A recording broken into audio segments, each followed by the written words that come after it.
그러면 지난번 수업에서 우리가 그쵸? 건축공학인데 그쵸? 유체 및 연력학을 배워야 되는지에 대해서 설명을 했고 그쵸? 건축물이라는 게 뭐 쉘터가 됐든 건물이 됐든 어떻게 에너지, 열과 관련이 돼 있는 사례들을 쭉 설명을 했어요. 그쵸? 그리고 우리가 한 학기 동안 배워야 될 부분이 크게 두 가지로 나누어 있다고 설명했어요. 그쵸?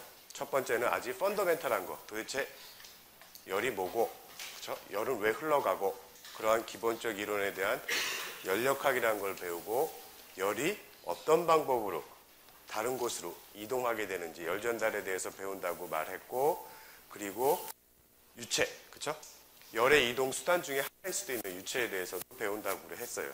그 다음에 펀더멘탈한 거는 배운 다음에 어드밴스를 배운다 그랬어요. 그래서 오늘 수업은 여기 보여져 있는 것처럼 자, 첫 번째 개괄이에요. 그렇죠? 펀더멘탈 어드밴스 가기 전에 전체를 개괄해서 그렇죠? 이 상호 간의 관계, 열역학하고 열 전달이 어떻게 연결이 되고 유체역학하고 열역학하고 어떻게 연결이 되고 그거를 어떻게 공학적으로 특히 건축공학적 측면에서 어떻게 푸는지에 대해서 오늘 설명을 드릴 거예요. 그렇죠? 자, 오늘 할 부분이고 자, 책에서 보면 책 아직 뭐 교재가 있는 친구도 있고 없는 친구도 있고 틀릴 텐데 그 1페이지예요. 그렇죠? 자, 서머이라는 게 무슨 뜻인지는 조금 이따 설명을 할게요. 그렇죠? 유체는 여러분들이 잘 알 거예요. 그렇죠? 스스로 형태를 못 갖는 거죠. 기체나 액체를 우리가 유체라 그래요. fluid. 그렇죠? solid. 나머지 솔리드죠. 그렇죠? 그래서 우리가 보통 우리가 많은 여기 밑에 있는 것도 뭐 설명을 하겠지만 우리가 수업에서 관심이 있는 거는 그렇죠? 열과 유체가 함께 있는 시스템이에요. 대표적인 게 건축물이에요. 그렇죠? 뭐 그거 외에도 다른 것들이 많지만 그렇죠? 에너지를 다뤄요. 여러분들이 뭐 에너지 그러면 지난번 수업에도 말했지만 뭐 위치 에너지, 관성이야, 운동 에너지 등등이 있지만 이 수업에서 관심을 갖고 있는 거는 어떤 측면이냐? 에너지 중에서도 특히 열과 관련된 에너지예요. 열도 에너지예요. 뿐만 아니라 유체도, 플루이드 마찬가지예요. 열을 갖고 있어요. 플루이드. 온도가 높은 공기, 온도가 낮은 공기. 에너지를 갖고 있다는 거죠. 그렇죠? 그러한 측면에서 수업에서 바라보는 거는 에너지의 사용이에요. 그리고 에너지가 한 형태에서 다른 형태로 바뀌는 거예요. 쉽게 얘기하면 언제나 뭐 수업에서 같은 그림을 그리는데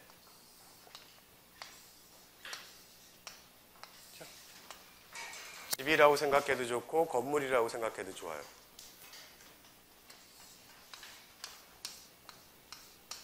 사람이에요. 그렇죠? 우리 여러분들 뭐 쉽게 친근감을 갖거나 쉽게 이해하기 위해서는 집이라고 생각하면 좋을 거예요. 그렇죠? 겨울에 여러분들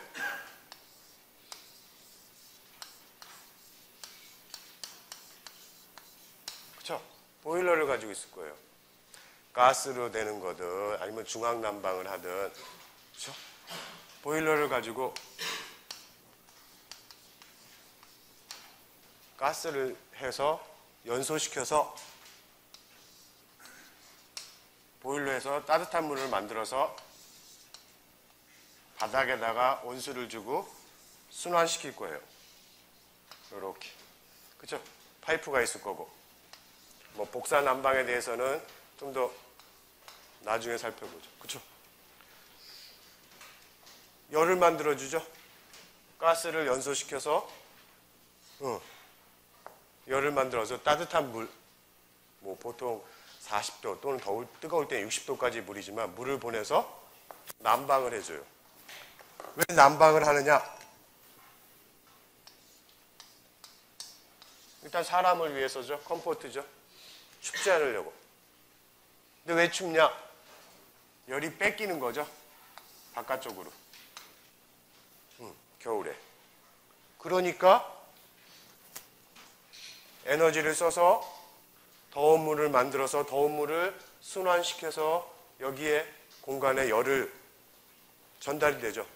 애초에 에너지는 가스였었어요. 그렇죠? 에너지는 가스를 써요. 하지만 중간중간에 변환이 돼요. 그렇죠? 자, 바로 우리 수업에서 하는 부분이 난방이다. 바로 두 가지 유체를 이용해요. 냉방, 건물에서의 냉방 마찬가지예요. 지워볼까요? 건물에서 냉방을 한다.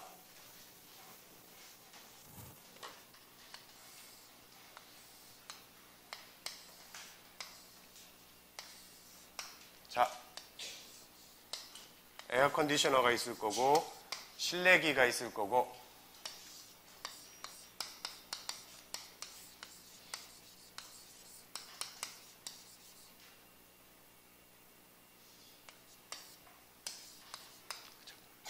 자, 어떻게 돼요? 이거 전기를 사용해요. 그렇죠?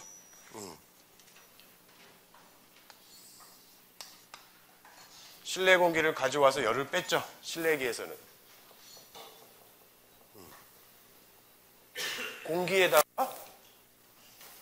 공기에다가 열을 뺏어요. 이번에. 공기가 가지고 있는 열을 뺏어서 차가운 공기를 만들어줘요.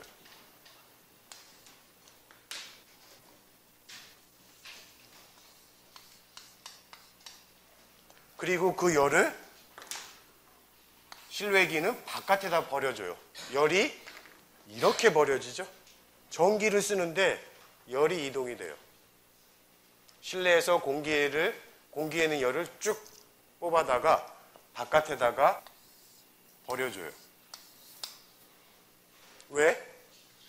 왜 이런 일을 할까? 사람 때문에 그러는 거예요. 그렇죠?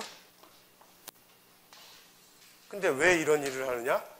외부로부터 열이 들어오는 거죠. 만약에 외부로부터 열이 안 들어왔다? 안 해도 돼요. 열이 들어오니까 덥죠? 더우니까 불쾌하죠? 살아가기 힘들죠? uncomfortable 하단 말이에요. 그러니까 에어컨디셔너라는 걸 써서 실내에 있는 공기의 열을 뺏어다가 바깥에다 버려줘요. 뭘 이용해요? 전기를 이용해요. 전기를 이용하는데 에너지가 이곳저곳에서 왔다 갔다 해요. 그렇죠? 바로 우리 수업에서 배우는 것이 자, 얼마만큼 왜 열이 들어오느냐? 그렇죠? 이게 왜 들어올까? 이거를 알면 막을 방법도 알 거예요. 왜 들어오는지 알면 막을 방법도 알 수 있을 거예요.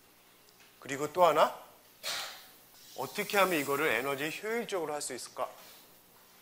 그렇죠? 가급적이면 전기의 사용량을 줄이는 거죠. 전기는 대부분 원자력도 있겠지만 석탄이나 가스 등을 태워서 화력이에요. 화석 연료를 써서 발전한 거예요. 그렇죠? 전기 사용량을 줄인다라는 거는 그만큼 화석 연료 사용량을 줄인다라는 거예요. 어디서? 건물에서. 그렇죠? 이것도 줄이고 들어오는 것도 줄이고 열을 이동시켜서 배출하는데도 효율적인 기계를 만든다 그러면 일거양득일 거예요. 뭐를 줄일 수 있는데? 화석연료 사용량을.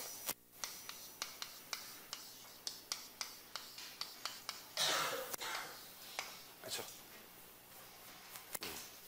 어떻게 보면 우리가 취급하고 있는 건축공학에서 취급하는 건물은 가장 대표적인 서멀 플루이드 시스템이에요.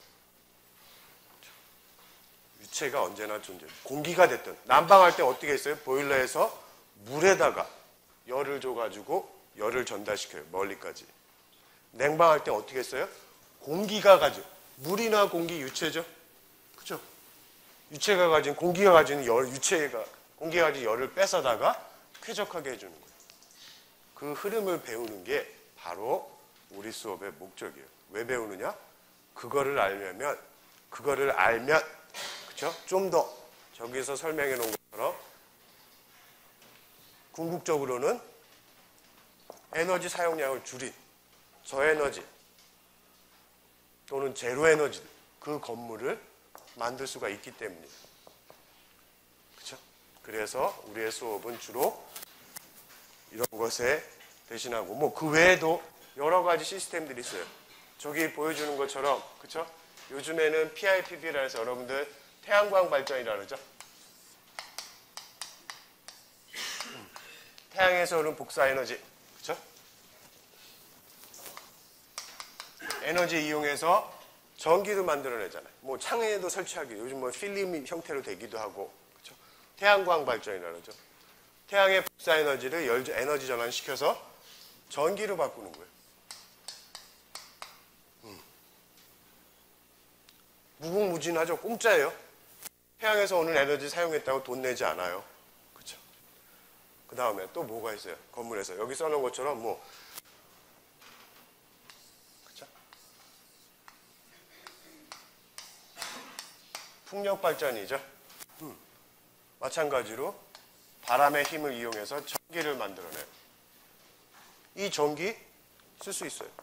만약에 태양광 가지고 여름에 복사 에너지가 충분히 좋을 때 태양광 가지고 전기를 충분히 만들어낸다면 난방이 제로로 해결되죠. 화석연료 하나도 안 쓰고. 왜? 태양에서 오는 복사 에너지를 전기로 바꿔서 에어컨디셔너 돌려버리면 되잖아. 제로 에너지가 어려운 게 아니에요. 그럼 화석연료 안 써도 돼. 전기 안 써도 되잖아. 난방할 때. 뭐 바람 이용해도 되고. 그 외에 또 우리가 땅속에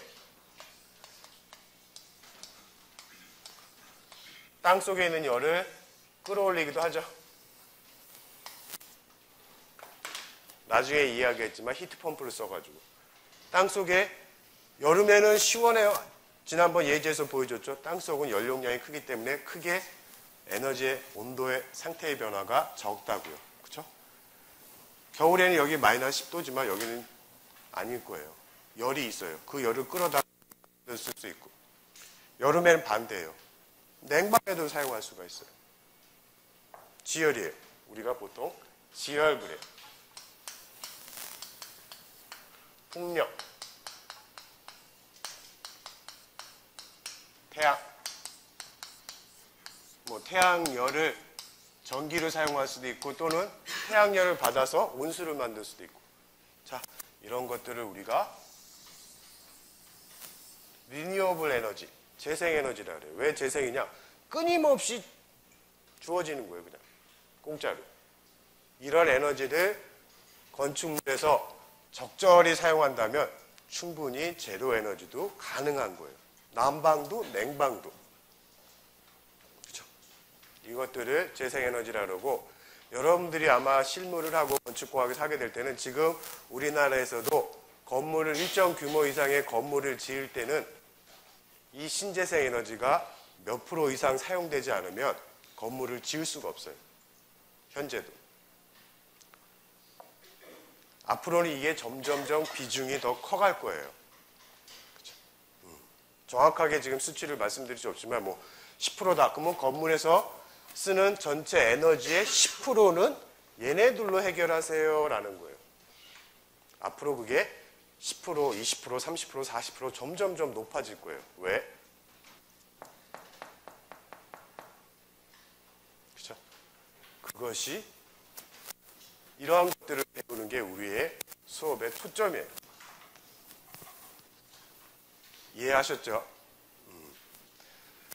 자, 그래서 책은 다음 페이지로 넘어가시고요. 자, 그럼 도대체 뭐 책에 보면 이 페이지에 그렇죠? 건물도 있고 풍력 발전도 있고 뭐 자동차도 마찬가지예요. 뭐 얘기가 좀 거꾸로도 모든 여러분들이 알고 있는 모든 시스템들이 자동차도 마찬가지죠. 열 유체 시스템이에요. 엔진만 봐요. 그렇죠?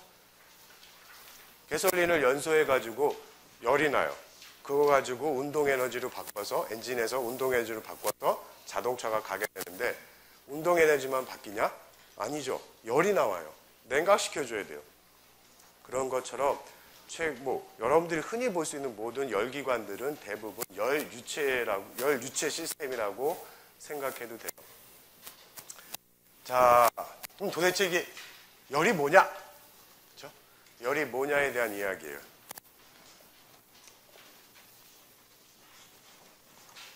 우리말로는 그냥 열이라는 표현을 쓰는데 조금 영어를 사용하게 되면 조금 틀려요. 그렇죠? 커다란 의미에서 보면 에너지 중에 하나예요. 열이라는 것은. 중에 하나예요. 여러 가지 있는 것 중에 하나예요. 운동 에너지 있고 위치 에너지 있고 뭐 다양한 에너지가 있지만 근데 열이라고 표현될 때 두 가지가 있어요. 어떨 때는 영어로 표현할 때는 서멀이라고 표현하기도 하고 어떨 때는 히트라고 표현하기도 해요. 그럼 서멀이 무슨 뜻이냐? 따뜻함이에요. 따뜻함. 여러분들 사람 손 만지면 따뜻하죠? 그렇죠? 아팠을 때 온도가 더 올라가죠. 더 따뜻해져요, 몸이. 어떤 따뜻함을 뜻하는 거예요. 가지고 있는 거죠, 우리 몸이. 그렇죠? 따뜻함인데, 열인데 어떤 물질이 가지고 있는 따뜻함이라고 얘기했던 서멀이라 그래요. 보통 이제 거시적으로 보면 꼭 그게 맞지는 않겠지만 거시적으로 보면 이해하기 쉬우게 해서 하면 서멀 그러면 어떤 게 열을 가지고 있는 상태, 어떤 물질이나 시스템이나 뭐가 가지고 있는 따뜻함을 얘기할 때는 서멀 그래요. 근데 그게 자기가 가지고 있다가 딴 곳으로 옮겨갈 때는 히트라 그래요. 왜 그렇게 써요? 그럼 관습적으로 그렇게 써요. 학문적으로 나누었어요. 그래서 히트하고 서멀은 같은 뜻일 수도 있지만 우리말로는 열이지만 조금 사용하는 방법이 틀려요. 서멀 그러면 보통은 거시적인 측면에서 물체나 시스템이나 가지고 있는 따뜻함, 열과 관련된 것을 얘기하는 거고 그게 어디로 옮겨가거나 이동할 때 또는 받아올 때는 히트라 그래요. 똑같은 열이지만 조금 표현이 틀려요. 그렇죠? 여기서 써놓은 것처럼 서머이라는 말은 그리스에서 나왔고 따뜻함이라는 거예요. 가장 기본은 나중에 온도 얘기할 때 나오겠지만 온도라는 개념이 나오지만 따뜻함이라는 거예요. 어디서 제일 먼저 느꼈느냐? 사람이에요. 동물이나 사람. 따뜻하죠? 돌은 차가워요. 물도 그렇고. 자, 두 번째. 그러면 여기서 그렇게 열역학이라든지 열전달이라든지 말이 틀리죠. 서멀 다이나믹스라 그러고 이쪽에서는 트랜스퍼라 그러고 유체역학. 이게 어떻게 그죠? 설명을 했어요. 지난주에서. 그죠? 열 유체기관에서는 요 세 개가 연동이 될 때 문제를 해결할 수 있고 설계할 수 있다고 했어요. 하나만 뭐 시스템에 따라서는 하나만 가지고 충분한 경우가 있지만 대부분의 특히 서머 플루이드 시스템 대표적으로 건축물 같은 경우에는 이 세 개를 연동해서 한꺼번에 고려해야지 문제가 풀릴 때가 있어요. 예를 들어서 볼까요?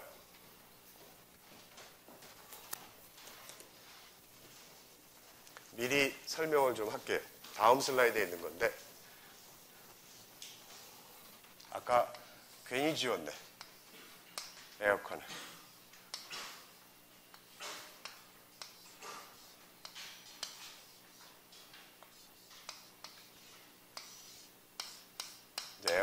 이렇게 쓸게요. 에어 컨디셔너는. 저게 어떻게 세 가지가 같이 맞물려서 풀려야지만 풀려지는지를 한번 봅시다. 자, 시스템이라는 거 아직 설명 안 했으니까 우리가 대상으로 하는 게 이 집이다. 에어 컨디션을 포함한 집이다 그럴 때 보면 열역학이라는 건 뭐냐면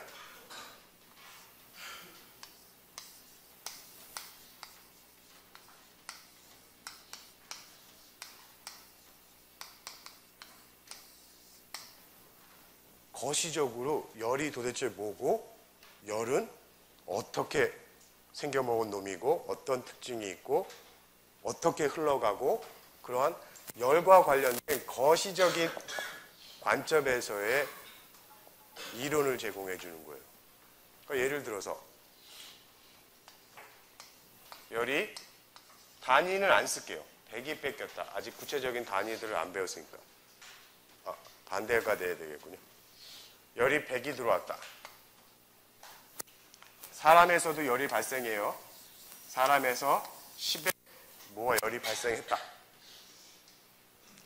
산수죠.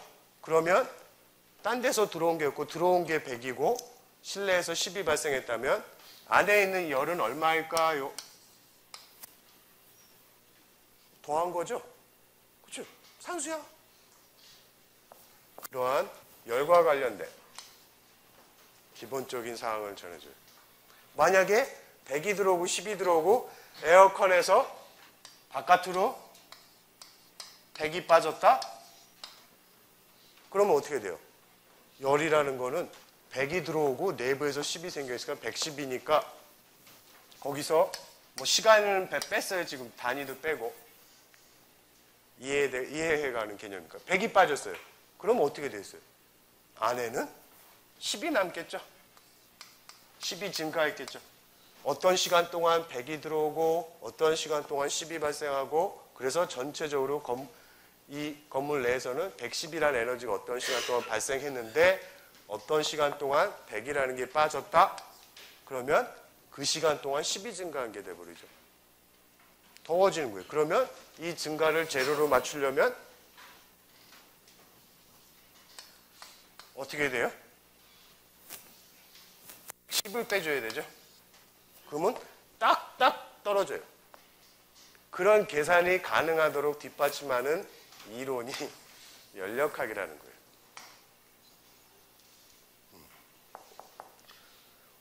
그러면 왜 100이 들어오고 왜 어떤 방법으로 100이 들어오느냐?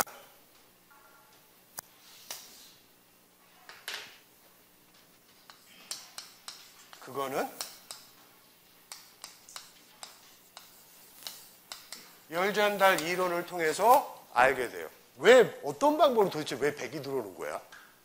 이거를 통해서 알아요. 열역학은 열과 관련된 열 에너지와 관련된 거시적인 이론을 제공한다 그러면 히트 트랜스퍼는 도대체 왜 열이 어떤 방법으로 어떻게 움직이는지에 대한 거예요. 그렇죠? 자, 또 하나 실내 공기가 차가워지죠. 그것도 마찬가지로 열 전달이에요. 실내기에서 실내 공기가 들어가서 차가워져서 나와요. 그렇죠? 열을 뺏긴 거죠. 마찬가지. 즉 열역학만을 가지고는 외부의 열이 높으니까 실내로 들어온다. 들어온 열이 열마고 발생하면 합산이 가능하다. 이런 것들은 거시적으로 알 수 있어요. 이걸 가지고. 하지만 이것만을 가지고는 구체적으로 문제를 못 풀어요. 열 전달과 연동이 됐을 때, 그렇죠? 100이 들어오는 걸 알겠단 말이야. 왜 어떤 방법으로 구체적으로 무엇을 통해서 어떻게 100이 되는지는 얘를 통해서 배우는 거예요. 그렇죠? 자, 유체역학 마찬가지예요. 자, 공기예요. 그렇죠?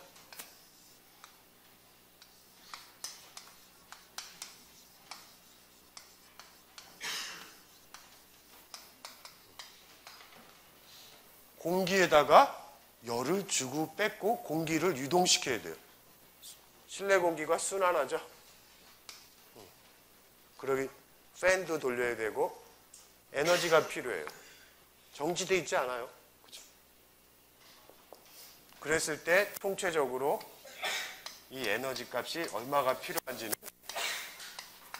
요 세 개를 연동해서 풀면 얘는 얼마가 뺏겨져야 되는 걸 알겠고 얘네들은 어떤 방법으로 구체적으로 어디에를 통해서 열이 뺏기고 들어오는지 얘는 위체와 관련된 얘가 팬이 돌아가야 되는데 에어 컨디셔너의 실내기가 팬이 돌아가야 되는데 도대체 얼마만큼 팬의 동력이 소요되고 이러는지를 전부 계산이 가능해요. 이거 맞출 수 있죠?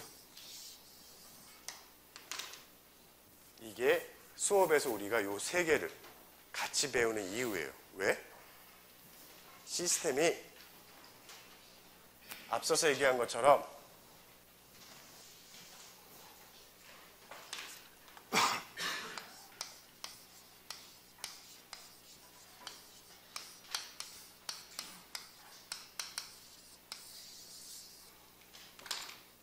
시스템이 뭐가? 건물이요. 대부분의 건물이. 그렇죠? 그래서 우리가 따로 해서 배우지만 따로 배우는 게 아니라 이 세 개를 같이 풀어야 하기 때문에 그렇죠? 함께 배우는 거예요. 자, 뭐 이 부분에 대한 설명은 지금 다 했죠. 그렇죠? 각각의 빌딩이라 그래서 여러분들 건물이라 그러면 여러분들 이제 건물만 생각하는 경우도 있지만 에어 컨디셔너도 훌륭한 건물의 구성 요소예요. 벽체 마찬가지예요. 훌륭한 구성 요소예요. 벽체가 열적 특성이 어떠냐에 따라서 들어오는 에너지 값이 틀려질 거예요. 그렇죠? 벽체가 유리로 되어 있느냐, 콘크리트로 되어 있느냐, 나무로 되어 있느냐에 따라서 얘네들 값이 틀려질 거랍니다. 건물도 어떻게 보면 시스템이에요. 여러 가지 구성 요소들이 복합되어 있는 하나의 시스템이라는 거죠. 그렇죠? 여기에는 이중회피도 설명을 드렸는데 이중회피 에너지 절약을 하기 위해서 이중회피라는 것도 쓰는데 또 설명을 드려볼게요. 건물 말고 이중회피라 해서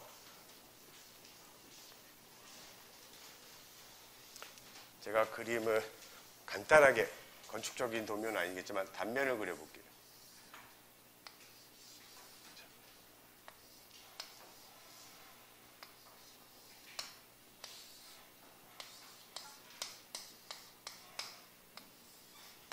이렇게 있다. 태양에서 복사 에너지가 여름에는 겨울에는 좋을 거예요. 따뜻한 복사 에너지가 들어오니까. 여름에는 유리로 이렇게 외벽 단면입니다. 섹션이에요.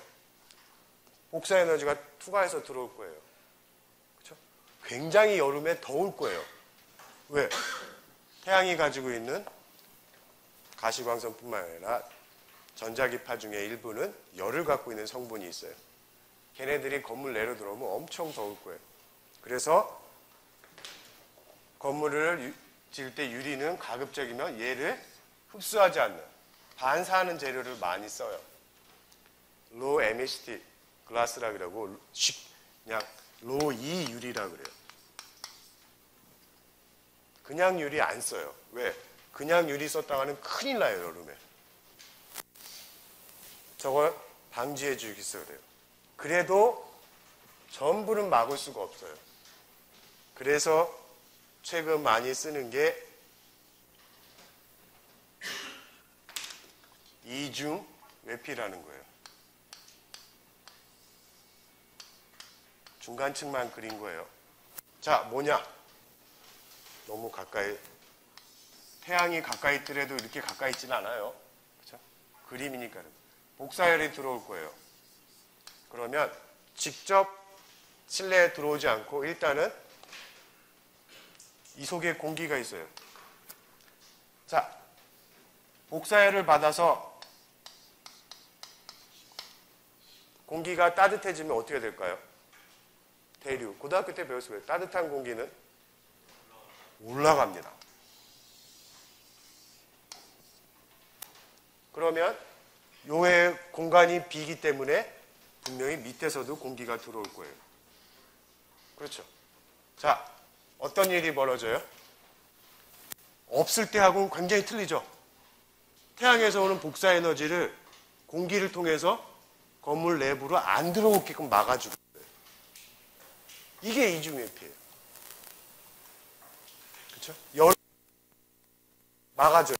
얘를 통해서 냉각시켜서 여기로 직접 들어오는 열을 줄여주고 있는 거예요. 시원해지겠죠.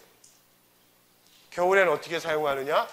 겨울에는 이거를 막아버려요. 공기가 못 들어오고 못 나가게 해요. 그럼 어떻게 될까요?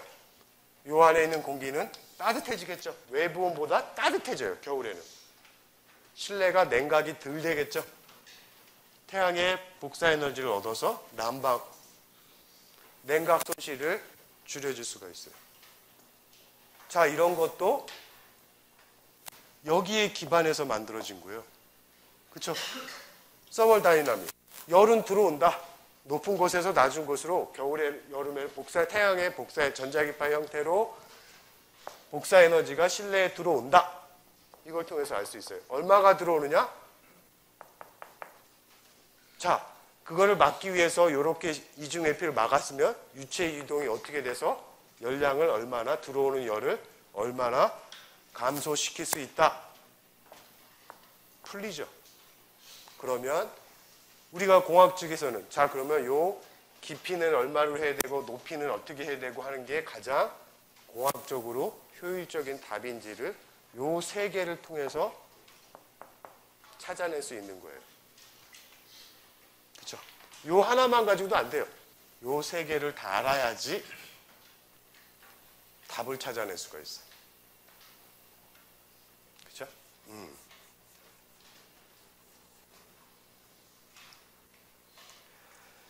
자, 여기까지가 그렇죠? 도대체 서머 플루이드 시스템이 뭐고, 열역학이라는 게 뭐고, 열전달이 뭐고, 유체역학이 뭐고, 왜 이 세 개를 같이 배워야만 하는지에 대한 설명이에요. 그렇죠? 자, 책에서 보면 쭉 넘겨서 뭐 그림들 보시면 되고, 책에서 보면 6페이지입니다. 그렇죠? 자, 이런 공학적인 문제를 풀 때 세 가지 원리들을, 이론들을 적용해서 문제를 풀게 되는데 그냥 푸느냐? 아니라는 거예요. 뭔가 엔지니어적으로 풀기 위해서는 여기 써놓은 것처럼, 그쵸? 모델링하고 실제 있는 건, 저도 좀 그림은 그랬지만 이건 아주 디테일한 도면은 아니에요. 건축 도면은 아니에요. 개념에 가깝죠. 개념도요. 그쵸? 어떤 실제 있는 거를 먼저 물리적인 모델화하는 과정이 필요해요. 그렇죠? 있는 디테일 갖고도 분명 할 수 있겠지만, 그렇죠? 어떤 물리적인 법칙, 열역학이 됐든 열전달이 됐든 유체역학이 됐든 물리적인 법칙을 적용해서 모델을 만들고, 모델을 만드는 게 목적이 뭐예요? 풀기 위해서요. 해를 구하기 위해서. 그 모델에다가 각각의 이론들에서 제공하고 있는 수식을 적용해요. 그러면 해가 나와요. 물론 수학적 해를 금방 구할 수 있는 경우도 있겠지만 구하지 못하는 경우들도 있어요. 그럴 때는 실험을 하거나, 최근에는 컴퓨터의 발달이 많이 돼가지고 이제 시뮬레이션, 실험을 안 하고도 뭐 CFD라 그러거나 시뮬레이션이죠. 컴퓨터를 통해서 가상 실험을 할 수도 있어요. 그 결과를 가지고 이거를 풀지 못했던 거를 해를 구하는 경우도 있어요. 그래서 실질적으로 프로세스를 보면, 그렇죠?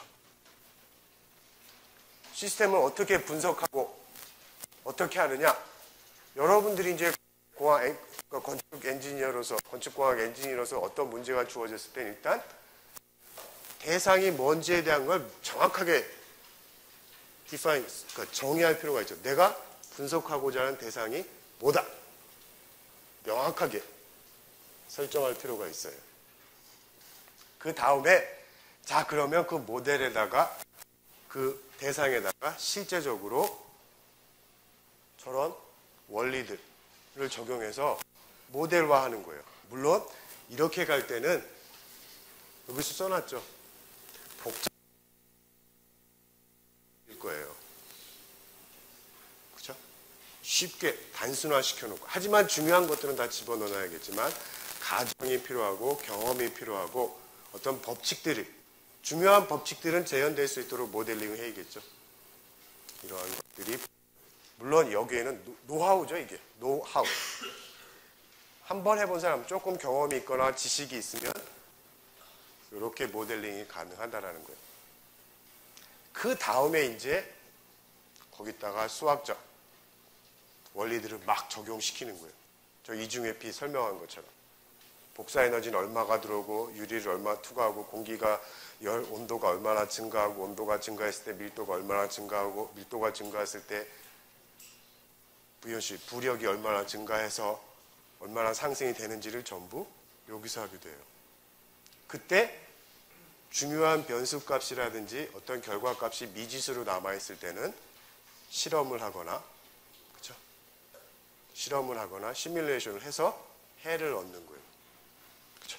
여러분들이 실문하는 작업이 대부분 이런 작업들이에요. 뭐 특별히 뭐 연력학이다, 건축공학에서 에너지와 관련된 것만 이렇게 하는 게 아니에요. 대부분 시스템 해석이라는 거는 이런 방법을 따라요. 이걸 통해서 하고자 하는 건 뭐예요? 가장 공학적으로 효율적인 해답을 찾는 거죠. 꼭 잊지 말아주세요. 어떤 거든 똑같아요. 구조도 똑같고 무엇이든지 절차들을 거치게 된다는 걸 잊지 마세요. 물론 이 수업에서 얘기하고 있는 플루이드 서멀 열 유체 시스템도 마찬가지로 이런 방법을 통해서 우리가 분석하고 해를 찾아 나가는 거예요.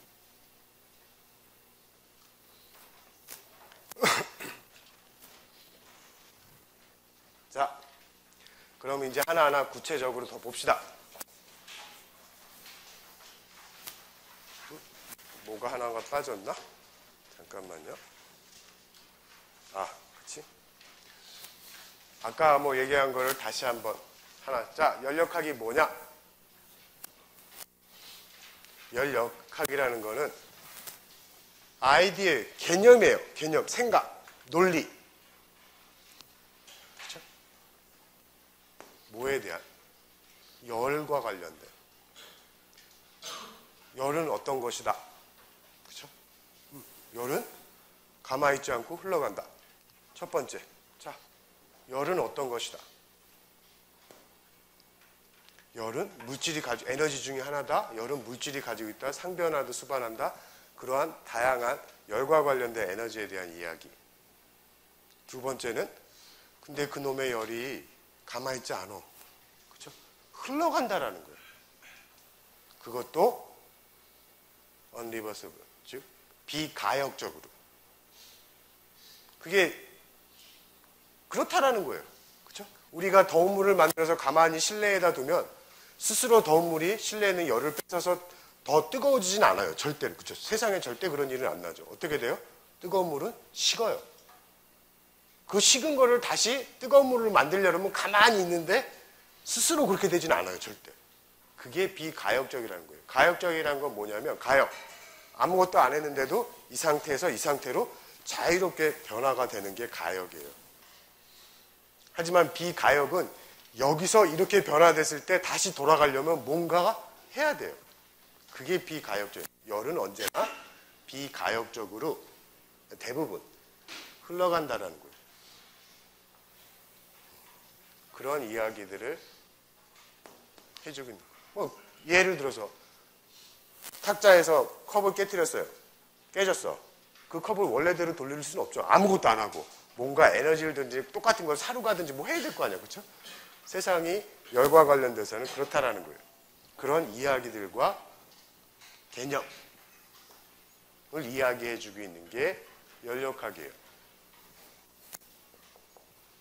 그렇죠? 자, 뭐 매스컨 질량 보정 법칙은 여러분들 뭐 고등학교 때 배웠을 테니까, 그렇죠? 들어온 만큼 나간다라는 얘기죠. 자, 그러면 이 수업에서 이제 두 번째로 중요한, 오늘 수업은 이거가 함께 풀어야 건축공학적인 문제를 풀 수 있다는 것. 특히 서멀 플루이드, 그렇죠? 열 유체 시스템의 경우에는 함께 풀어야 된다는 거를 아는 게 가장 중요하다면, 두 번째는 자, 시스템이라는 말이에요.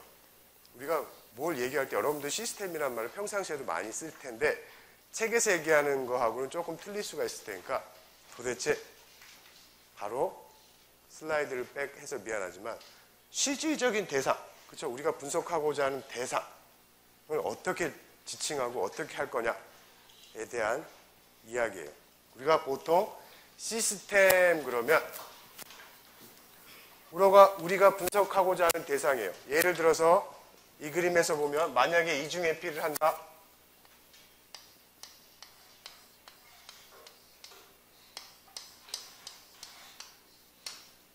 이게 우리의 시스템이 될 수도 있어요. 이 안에서 어떤 일이 벌어지는지를 보는 거예요. 분석하고 가는 대상이에요. 더 확장해서 이렇게도 볼 수가 있어요. 그렇죠? 더 확장해서 이렇게까지도 볼 수가 있어요. 즉 우리가 분석하고자 하는 대상을 시스템 또는 책에서는 제가 수업에서는 그냥 시스템은 하면 분석하고자 하는 대상이에요. 그렇죠? 우리가 이런 원리들을 적용해서 해를 구하고자 하는 대상을 시스템이라고 그래요. 수업에서는 아마 간단하게 이렇게 쓸 거예요.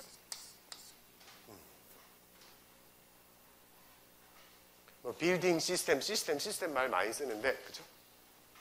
여기서 우리가 한 학기 동안 수업에서 시스템 그러면 분석하고자 하는 대상. 자, 그러면 또 명칭 구분 용어를 많이 쓰게 되는데 이거는 나중에 문제를 풀기 위하는데 도움을 주고 명확한 개념을 만들기 위해서 이런 말들을 써요. 컨트롤 볼륨이 뭐냐? CV라고 쓸 거야 아마. C.V.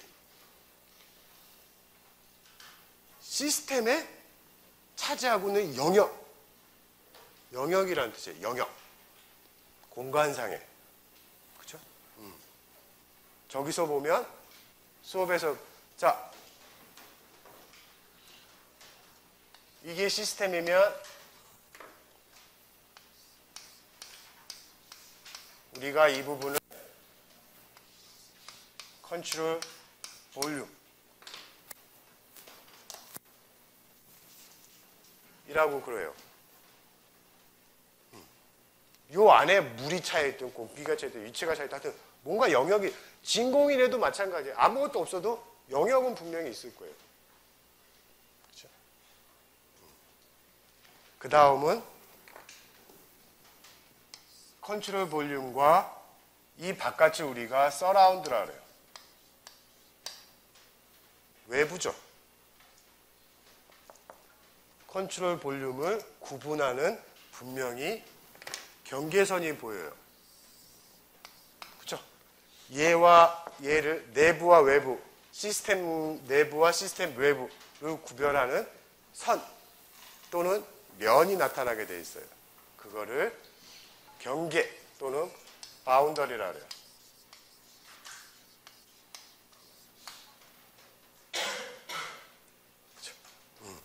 왜 귀찮게 막 이런 말을 쓰느냐? 문제를 풀 때 이제 바운더리 컨디션이 어떻고 서라운드 컨디션이 어떻고 컨트롤 볼륨은 얼마고 이런 식으로 문제가 나오기 때문에 또는 공학적으로 그렇게 구별해서 푸는 게 쉬워요. 왜? 여기에 적용해서 풀려면 히트 트랜스포 봅시다. 분명히 바운더리에서 일어날 거예요.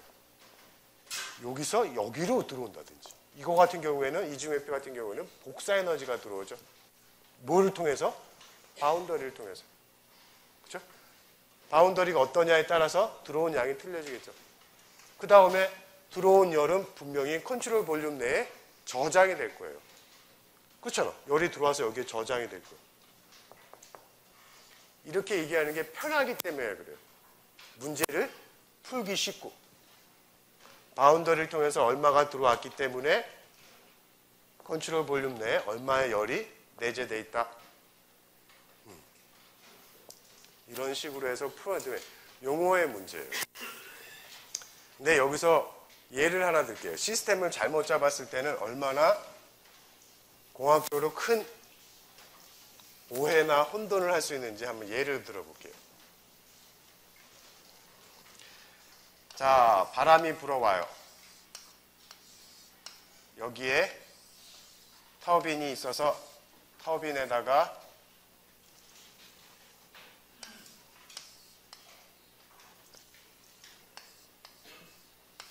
터빈이 있어서 터바인이에요. 발전기가 연결돼서 제네레이터 전기가 나온다. 풍력 발전이죠. 그러면 내가 분석하고자 하는 대상을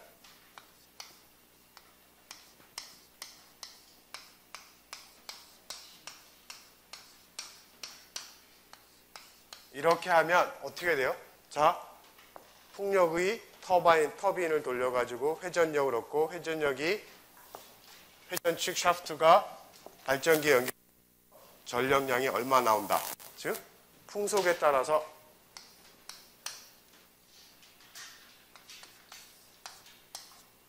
그렇죠? 물론 시스템의 효율 저항인 것도 고려가 되겠지만 아주 간단하게 보면 그렇죠? 발전되는 양은 풍속과 관련이 있을 거예요. 명확하게 해결이 돼요. 만약에 에너지로 연력학적으로 보면 바람이 가지고 있는 에너지가 100이었고 효율이 이게 90이었다. 그러면 이 시스템의 효율이 90%인 거죠. 자, 이거 아무 문제, 논리적으로 아무 문제 없어요. 근데 만약에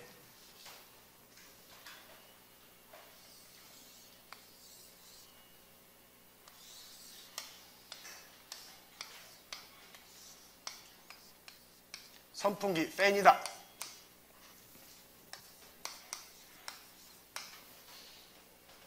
팬에서 바람을 만들어서 전기를 만든다. 이 빨간, 우리가 이 대상만을 했을 때는 전혀 논리적으로 문제 안 되고 굉장히 에너지를 만들어내는 좋은 시스템이었어요. 하지만 만약에 그 바람이 어디서 만들어지나 봤더니 선풍기 가지고 바람을 만든다. 공학적으로 의미 있는 시스템일까요, 이게? 전혀 아니죠. 그치? 왜? 일부러 전기 들여가지고 선풍기 돌려서 바람 만들어서 그거 가지고 터빈 돌려서 발전기 돌려서 전기 만들어낸다. 그냥 이적 있어. 그쵸? 뭐 이런 시스템 만들 이유가 없거든. 제가 이렇게 설명을 했는데 여러분들은 공학 문제, 특히 건축적인 문제를 해결하다 보면 자기가 분석하는 대상, 시스템을 잘못 잡다 보면 굉장히 훌륭한 시스템이 되는데 건축이라는 건 어떻게 돼요? 종합적인 시스템이에요. 다른 분야에서 이게 고려를 안 했다 그러면 이런 넌센스한 시스템이 나와요. 센스가 없는 시스템이죠. 공학적으로 미닝레스예요. 의미 없는 시스템이에요. 그래서 여러분들이 공학적인 문제를 해결할 때 시스템을 어디서부터 어떻게 잡느냐에 따라서 굉장히 그렇죠? 이것만 보면 굉장히 의미 있는 시스템이고 잘 만든 거야. 근데 이거를 여기다 붙였다? 의미 있죠? 즉 시스템을 선정한다. 분석 대상을 선정한다 할 땐 분명히 바운더리를 컨트롤 볼륨을 명확하게 의미 있게 설정을 해줘야 돼요. 그렇지 않으면 진짜 시스템은 이건데 나는 이 부분만 해석해서 보고하면 어떻게 돼요? 굉장히 좋은 시스템인 것처럼 보여요. 그렇죠? 하지만 실제로 시스템 전체는 그렇지 않다는 거죠. 그래서 여러분들이 경계, 컨트롤 볼륨, 시스템을 선정한다, 분석 대상 바운더리를 잡는다는 건 굉장히 중요한 일이에요. 이런 논리적 오류를 피하기 위해서는. 자, 시스템에는 참 과학은 엔지니어는 용어 만드는 거 참 좋아해요. 그렇죠? 근데 용어 만드는 것도 이유가 있어요. 이유가 없이 용어를 만들진 않아요. 세상엔 다 이유가 있어요. 왜? 뭐 여기서도 closed system, open system, isolate. 시스템이 뭐예요? 분석하고 있는 대상인데 그 대상의 특징을 잡은 거예요. 시스템은 뭐냐? No mass flow예요. 즉 유체 유동, 유출입이 없는 시스템. 하지만 뭐는 있어요? 에너지 플로우는 있는 거죠. 에너지는 흘러갔다가 들어오는데 유체의 흐름이 없는 경우. 대표적인 게 뭘까요? 우리 건물에서 한번 생각해 봅시다. 유체의 흐름은 없는데 에너지는 들어갔다가 나가. 뭐가 있을까요? 건물에서. 생각하기 어렵나? 많이 있을 것 같은데. 뭐 방문 꼭 닫고 있으면 노 매스 플로우죠. 뭐. 하지만 열은 들어왔다 나가요. 방문 꼭 닫고 있다 그래서 공기는 안 들어오겠지만 열은 들어왔다 나가요. 오픈 시스템. 물질과 에너지의 유출입이 자유로운 거. 창문 열었어요. 오픈 시스템이죠. 그러면 어떻게 돼요? 잘 생각해 보세요. No mass flow 그러면 만약에 시스템이 no mass flow다 그러면 얘는 고려할 필요 없다라는 얘기가 돼버리죠. 그렇잖아. 그래서 open, close, isolate라는 말을 쓰는 거예요. 자, close다. 얘 고려할 필요 없다. 얘 두 가지씩만 가지고 풀 수 있다. 시스템이 정의를 그렇게 하게 되면 굉장히 쉬워지죠. 세 개의 방정, 세 개를 이론을 적용하는 게 아니라 클로즈 시스템입니다. 이거 고려할 필요 없어. 그러면 문제가 심플해져. 그렇죠? 가정을 하니까. 자, 오픈이다? 다 고려해야 돼. 복잡해지죠. 실제에 가깝겠지만. 그래서 시스템에 우리가 선정하고 거기에 공학적인 해를 구하고자 할 때는 시스템에 가지고 있는 특성을 먼저 파악해라라는 거예요. 클로즈냐, 오픈이냐. 또는 아이솔레이트는 뭐예요? 열의 전달이 없어. 단열이라는 뜻이에요. 열의 전달이 없다. 요거 빼고 풀 더 쉬워지겠죠. 즉 자기가 시스템 선정한 시스템이 어떤 특징이 있는가를 먼저 명확히 하라는 거예요. 자, 요거 같은 경우에는 뭐예요? 오픈 시스템이죠. 유출입도 있고 에너지도 들어오고 나가고. 이 시스템 같은 경우는 어떻게 될까요? 오픈일까 클로즈일까? 바깥쪽에 시스템이라 그러면 오픈일까 클로즈일까? 선풍기가 바람을 불어서 터빈을 돌고 만약 공기가 다시 여기 와서 이렇게 순환한다면 클로즈죠. 공기가 안 들어가 어디서? 요 안에서만 순환돼. 클로즈야. 그럼 문제가 쉽게 풀리겠죠. 얘 유동량 고려 안 해도 돼. 왜? 인풋에 대해서 아웃풋 있으니까. 그렇죠? 그래서 시스템의 특성을 명확히 하게 되면 굉장히 쉽게 풀린다는 거예요. 어떤 방법으로 문제를 풀어야 되는지를 결정할 수 있다는 거예요. 단열이면 뭐 열의 유출입이 없는 거죠.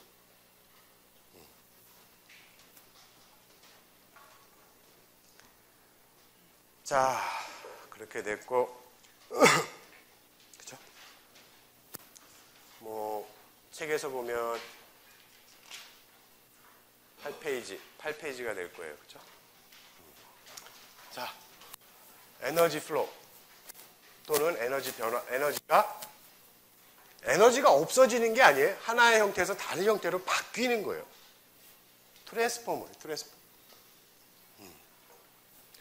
대표적인 게 여러분들이 제일 잘 아는 게 우리 예전에는 지금은 안 그렇지만 예전에는 마당에 있는 집이나 이런 것 같으면 여름에 더우면 마당에 그렇죠? 왜 뿌렸을까? 상변화죠. 에너지. 물이 액체에서 물 뿌렸어 마당에. 액체에서 나서 기체로 상변화가 일어나. 그러면 어떻게 돼요? 더운 자기가 다 흡수해버리죠. 액체에서 기체가 되려면 증발 잠열을 어디선가 가져와야 돼요.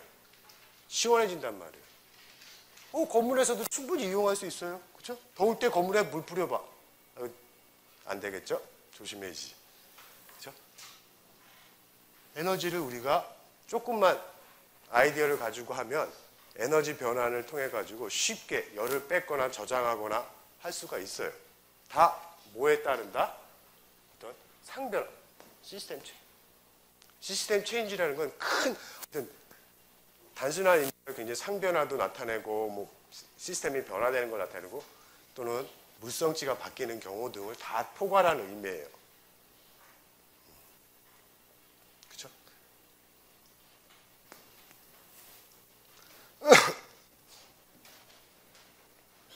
자, 책에서 보면 11페이지, 12페이지가 돼요. 자, 열 전달이 뭐냐?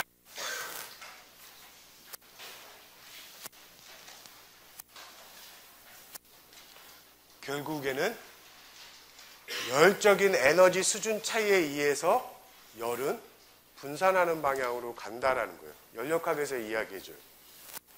즉, 생겨 먹었어요, 열은. 높은 곳에서 낮은 곳으로 가는 게 자연스러운 거예요. 가만히 내두면 열적인 에너지가 높은 놈하고 낮은 놈이 있으면 높은 놈으로 낮은 쪽으로 해서 열적인 에너지가 평준화되려고 방향으로 흘러간다라는 거예요. 그 흘러가는 양의 원인은, 양은, 즉, 열적인 상태를 우리가 시스템의 열적인 상태를 꼭은 아니 대부분 온도로 표현해요. 온도가 높다, 열이 높다. 우리가 뭐 외기온 얘기할 때 오늘은 35도입니다. 아우, 덥겠구나. 오늘은 마이너스 10도입니다. 아우, 춥겠구나. 공기의 열적인 상태죠. 그렇죠? 우리의 열적인 상태하고 공기의 열적인 상태를 봤을 때 35도면 덥겠구나. 마이너스 10도면 춥겠구나. 그죠? 어떤 시스템에, 이제부터 제가 시스템이라고 하면 분석하고자 하는 대상이에요. 시스템의 열적인 상태, 우리가 대부분 온도로 표현할 수 있는데, 그 온도차에 기인해서 열이 옮겨가요. 뿐만 아니라 상변환을 통해서도 옮겨갈 수가 있어요. 즉, 아까 얘기했죠? 액체에서 기체로 변할 때 열을 뺏어오죠. 기체에서 액체로 변할 때는 열을 뿜어내요. 그렇죠? 열이. 근데 왜 그렇게 됐느냐는 연력학에서 얘기해줘요. 그냥 그렇다라는 거예요. 우리가 쭉 논리적으로 관찰을 해왔더니 그렇다라는 거예요. 그럼 여러분 우주를 한번 생각해요. 우주 전체다. 우주 전체의 에너지가, 여기 시스템이 우리가 분석하고자 하는 시스템이 우주다. 우주 전체 에너지의 총량은 똑같을 거예요. 변함이 외부에서 들어오지 않는 한. 그렇죠? 이게 우주다. 이게 우주예요. 얼마나 큰지는 모르겠어요. 엄청 클 거예요. 이게 우주예요. 유니버스. 외부에서부터 물질이나 에너지가 들어오지 않는다면 우주의 총 에너지의 합은 변함이 없을 거예요. 그 이야기를 얘가 해주고 있어요. 전체는 물론 불균형은 여기가 높고 열이 높고 여기는 낮을 수가 있겠지만 전체를 놓고 봤을 때는 만약에 외부에서 열이 들어오거나 시스템에서 외부로 열이 빠져나가지 않는다면 우주가 가지고 있는 열 에너지는 한 값이에요. 아니 물론 새로운 이론들이 나오면 또 틀려질 수 있겠지만, 그리고 그 속에서 두 번째 연력학이 얘기하고 있는 거는 열적인 불균형이 생기면 이 불균형을 해소하는 방향으로, 즉 예를 들어서 여기가 300도고 여기가 마이너스 100도라 그러면 시간은 얼마나 걸릴지 모르겠지만 어느 방향으로 가겠어요? 온도가 균질해지는 언젠가는 100도로 가겠죠. 시간이 얼마나 걸릴지 모르겠어. 무한히 걸릴 수도 있고 잘 모르겠어. 하지만 방향은 섞여서 더운 물, 찬물 섞으면 하나로 가잖아. 그러면 우주 내에서 열전달이 일어날까요? 전부 에너지적 상태가 동일해. 절대 쉽게 얘기해서 지구하고 태양의 표면 온도가 똑같아. 끝이죠 뭐. 그렇죠. 열적으로는. 열이 주고받고 할 것도 없어, 이제. 네트 제로야. 자. 즉, 열은 온도 차이에서 전도는 뒤에 있는 것처럼 분자 랩에서 분자의 바이브레이션, 진동이 전달되면 고체, 액체, 기체에서 열이 전달되는 방법을 우리가 전도라 그래요. 여러분들이 많이 착각을 하는데 전도 그러면 꼭 솔리드, 고체만 생각해요. 아니에요. 액체에서도 전도에 의해서 열이 전달돼요. 분자의 바이브레이션. 분자의 밀도가 고체보다는 액체는 좀 작죠. 그 다음에 그 끈끈함이, 연결 정도가. 기체에서도 마찬가지. 단 기체에서는 분자와 분자 사이에 연결이 없죠. 자유롭죠. 하지만 그 분자들에서 열이 높은 곳에서 낮은 곳으로 전달되는 것을 전도라 그래요. 즉 고체 또는 액체 또는 기체 내에서 분자의 진동에 의해서 전달되는 열을 전도라 그래요. 뭐 구체적인 흐름이나 이론은 다음에 배울 거예요. 자, 복사는 뭐냐? 전혀 개념이 틀려요. 전자기파예요. 빛이에요. 자, 전도에서 열이 전달되는 경우에는 매질이 필요해요. 공기, 솔리드가 됐던, 리퀴드가 됐던, 가스가 됐던 뭐가 있어야 돼. 얘는 뭐가 매질이 있어야 열이 이동이 돼요. 얘는 매질이 없어도 이동이 돼요. 그렇죠? 태양하고 지구 사이에 아무것도 없죠? 진공이잖아. 빛의 형태로 도달이 돼요. 즉 전자기파의 형태로 전달되는 열을 우리가 복사열 그래요. 태양에서 오는 태양빛 맞으면 따뜻하잖아요. 복사열. 그렇죠? 대류는 조금 이거는 좀 이제 어떻게 보면 특수한 경우예요. 어떤 경우냐? 솔리드나 즉 고체나 액체나 기체 등 상이 다른 두 개 사이에서 열 전달이 일어나는 것을 대류라고 특별히 부르고 있어요. 상이 다른 거예요. 액체에서 액체로? 그건 컨덕션이에요. 액체에서 기체로? 컨벡션. 기체에서 액체로? 기체에서 고체로? 그러한 경우를 대류라 그래요. 그쵸?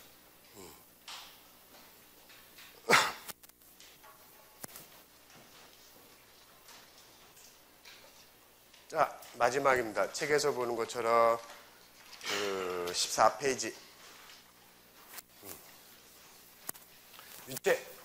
유체. 그쵸? 유체는 크게 가만히 있을 때하고, 유체가 가만히 있다 해서 아무것도 안 하는 게 아니에요. 그렇죠? 우리 대기압이라 그러죠? 우리 지표면 위로 공기가 층층이 쌓여 있잖아요. 뭔가 쌓여 있으면 압력이 생기죠? 가만히 있어도 유체는 힘이 작용해요. 압력이라는. 사방팔방에서. 그렇죠? 물도 마찬가지예요. 물기둥을 높이 세우면 밑에 압력이 굉장히 높을 거예요. 물의 압력을 받죠. 가만히 있을 뿐만 아니라 또 유체는 흘러가요. 공기가 흘러가든 물이 흘러가든, 그쵸? 흘러가요. 그럼 왜 흘러가느냐?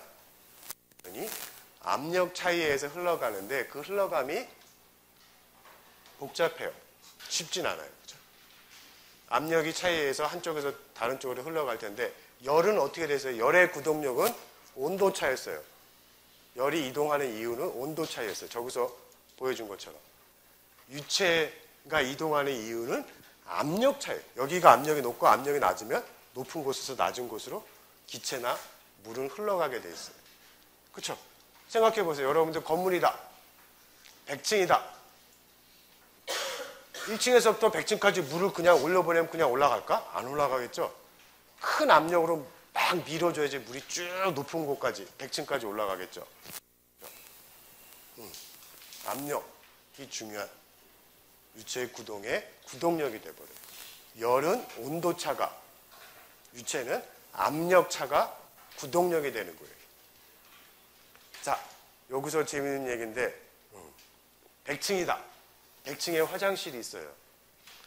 화장실에서 여러분들이 이제 이를 보고 물을 내렸어. 1층에서 그 물을 직접 받는다고 생각해봐요. 얼마나 파괴력이 셀까, 물이. 30리터의 물이 100층에서 떨어진다고 생각해요. 30리터면 얼마죠? 30kg예요. 그쵸? 30리터의 물은 30kg이에요. 30kg의 쇳덩어리가 100층에서 1층으로 떨어진다. 어떤 일이 벌어질까? 상상하기 싫을 거예요. 그쵸? 우리가 건물을 지을 때도 무조건 배수를 할 때 무조건 그렇게 낙차 안 시켜요. 위험해요. 만약에 100층에 있는 배수관하고 1층에 있는 배수관을 연결시켰다. 1층에 화장실에 사람이 앉아있다. 100층에서 30kg의 물이 배관을 통해서 빵 내려왔다. 1층에 화장실에 앉아있는 사람은 어떻게 될까? 그 또는 그녀는 어떻게 될까? 참혹한 현상이 날 거예요. 변기 밑에서 30kg의 물이 뭐 100층 그러면 우리가 보통 3m 정도 뭐 잡으면 300m를 아니지 300m를 떨어진 돌이 변기 밑에서 뻥 하고 솟아오를 거예요. 엄청난 힘을 가지고 있어요. 유체는 보이지 않지만 굉장한 힘을 갖고 있어요. 자, 그래서 오늘은 우리가 배울 열전달, 열역학, 열전달, 유체역학이 도대체 뭐고 왜 이거를 배워야지만 이런 현상, 지워버렸지만 이런 현상이 있는지에 대해서 설명을 했어요. 그렇죠? 그러면 이제 다음 수업에서는 이제 하나하나씩 더 구체적으로 짚어보고 갈 거예요. 자, 수고했습니다.